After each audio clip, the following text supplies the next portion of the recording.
The boy is the legendary Prince of Ice. Any place he touches forms beautiful frost flowers, but despite his powerful magic and striking appearance, he still has no friends, because no one in this world can see him. So, to make others notice him, the prince constantly plays pranks on people. When someone drinks water, he freezes it solid. When someone keeps pet fish, he freezes the fish. During snowball fights, he turns the snowballs to ice. But no matter how hard he tries to get their attention, people still act as if he's invisible. Then late one night, while he was wandering around, a rabbit suddenly emerged from the shadows. Without a word, it ordered two monsters to shove the prince into a burlap sack and toss him through a portal. He was transported to a mysterious place, then climbed out of the sack. The one who had captured him, unexpectedly, was the legendary Santa Claus. Santa then introduced everyone present to the prince. This is the Tooth Fairy. Legend says when children lose a baby tooth, they place it under their pillow. At night, the Tooth Fairies secretly take the tooth and replace it with a coin for good luck. And this plump boy dressed like a banana is named John. He is responsible for creating sweet dreams for children every night. And this rabbit is none other than the famous Easter Bunny. Together, they formed the renowned Guardians Alliance, tasked with protecting children's belief in fairy tales. The reason they brought the prince here today was to ask for his help. It turned out that just a few days earlier, Earth faced an unprecedented crisis. Countless dark objects enveloped the planet. Suddenly, these objects burst open and merged into a terrifying shadow. So Santa immediately pressed the alarm button. That fearsome shadow was the Nightmare King, sealed away for 1,000 years. They had brought the prince here to invite him to join the Guardians Alliance and fight the Nightmare King together. At first, the prince felt this had nothing to do with him, so he refused outright. But just then, the first crisis struck. The Nightmare King secretly infiltrated the Tooth Fairy's palace, not only capturing all the little tooth fairies, but also returning all the children's baby teeth. If this happened, children would no longer believe in the existence of the Tooth Fairy, and once that belief crumbled, the entire Tooth Fairy palace, even the Tooth Fairy herself, would vanish. If enough kids stop believing, no Christmas or Easter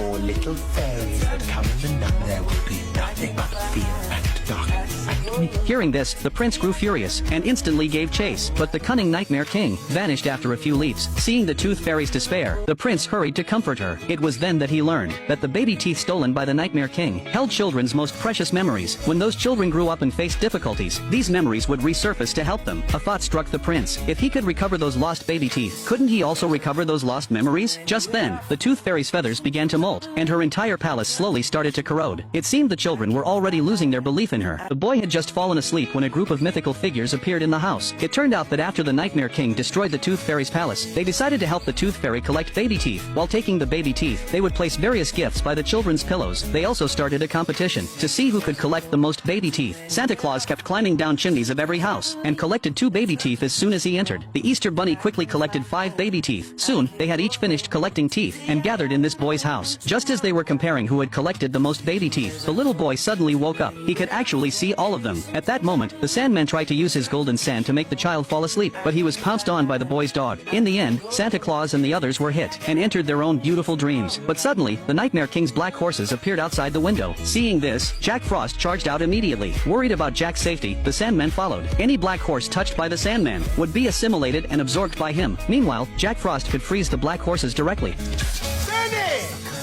Suddenly, the Nightmare King appeared behind Jack Frost. Jack attacked instantly, but the Nightmare King dodged it. The Sandman, arriving just in time, transformed a whip to strike the Nightmare King. The Sandman was the strongest of them all, because while fairy tales are only believed by children, beautiful dreams are for both adults and children alike. The Nightmare King was no match for the Sandman, and was thrown off the tall building by him. As he fell, the Nightmare King summoned countless black horses, swiftly surrounding the two. They were completely overwhelmed. Then, they saw the Sandman surrounded by countless dark troops. The Nightmare King summoned a dark sword, and instantly shot it toward the Sandman. Caught off guard, the Sandman was struck by the Nightmare King. As the dark demon spread, the Sandman was gradually consumed by the Nightmare King. Witnessing this, Jack Frost was utterly enraged, and charged forward, ready to fight the Nightmare King to the death. Jack Frost channeled all his ice power, and directly shattered the Nightmare King.